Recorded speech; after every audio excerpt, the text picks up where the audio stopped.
In November 2014, a story was posted to the subreddit r/NoSleep simply titled Observation Point Rock. And this post claimed that a group of Marines had been haunted by Soviet ghosts while at a remote base in southern Afghanistan during the global war on terror. Obviously, this caught the attention of supernatural researchers, military historians, and journalists alike. And in time, the Marines mentioned in this story were found, and they all had experiences with the supernatural while stationed at Observation Point Rock, making the tale of OP Rock one of the most well-documented and infamous ghost stories of the 21st century.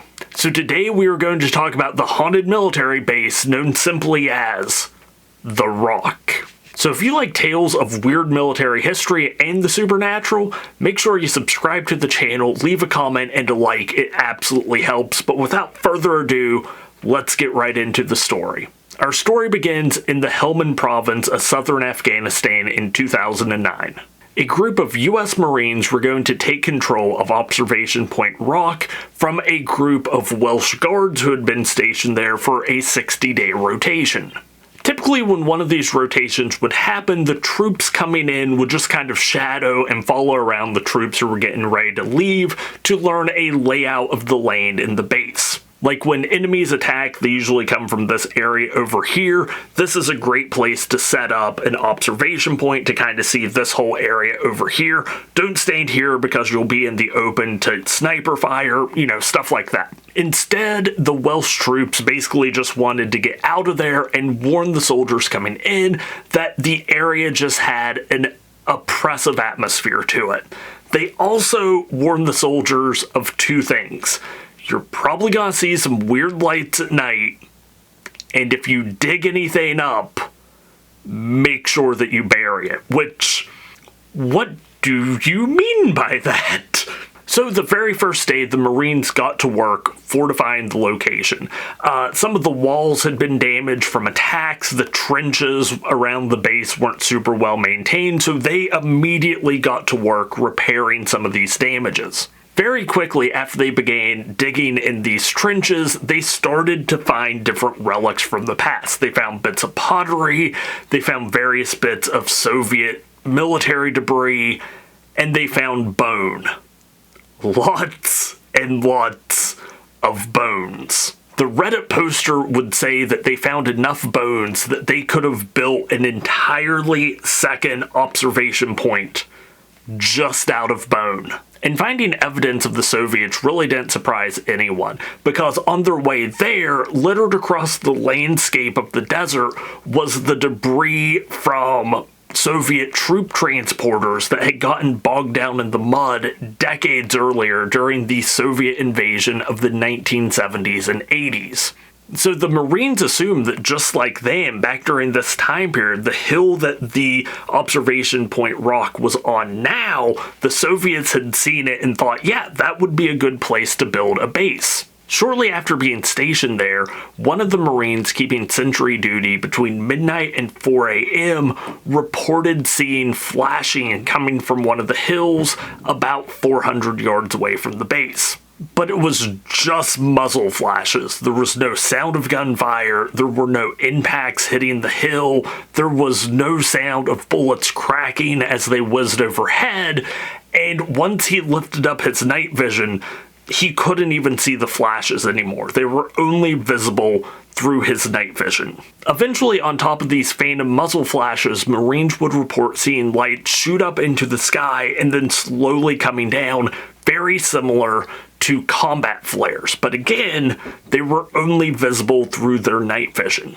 Which, surprisingly to me, upon doing further research, seeing things through night vision that you could not see with the naked eye is actually super common. In fact, it's so common to the point where a lot of the times soldiers will also be issued thermal so that they can verify whether or not things that they're seeing through their night vision are actually there.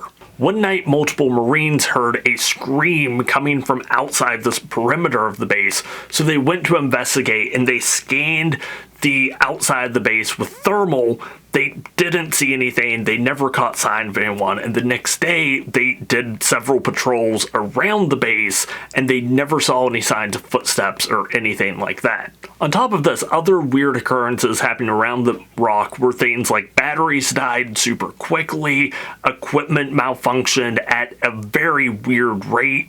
There were the weird lights and blobs and shadows being seen through night vision. There were also screams and the sound of footsteps coming from nowhere. Several soldiers even reported hearing whispers in Russian.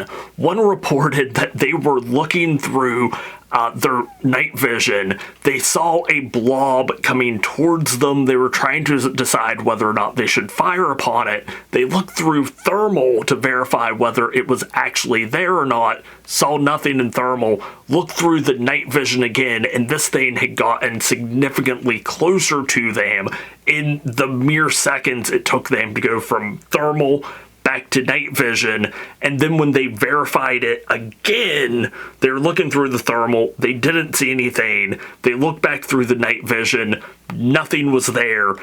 And they reported hearing someone whispering directly in their ear in Russian. And over time, the Russian whispering and talking got louder and louder, and multiple soldiers reported hearing it. After 60 days, other troops were brought in to replace the Marines, and the Marines gave them essentially two pieces of advice. You will see weird lights while you're here, and if you dig anything up, make sure that you put it back. And that is the story of Observation Point Rock, the most infamous ghost story so far in the 21st century. So what are my thoughts on this ghost story? Well, it doesn't surprise me that the most infamous ghost story of the 21st century came from a remote military outpost during the global war on terror. All stories need a medium. They need a way to be told. Some stories are best told through film, some stories are best told through text, others through song, comic book, video game, whatever. Some stories are best told verbally from one person to another. And it's easy to see how on this military base that was devoid of escapism besides a couple books and magazines, how soldiers would begin telling their stories and their experiences to each other to pass the time and keep each other entertained. And at the end of the day, that's what folklore is all about. I do believe some of these soldiers might have had genuine experiences, and combine that with the stress of combat and just the general fatigue of these late nights on sentry duty, it probably made some of these experiences seem even worse and even weirder. So what are your thoughts on this ghost story? Let me know down in the comments. Like this video if you would like to see more weird military history stories, and subscribe to the channel if we haven't already. Thank you for watching as always, and until next time, don't forget to stay wild, stay wonderful, and I'll talk to you later.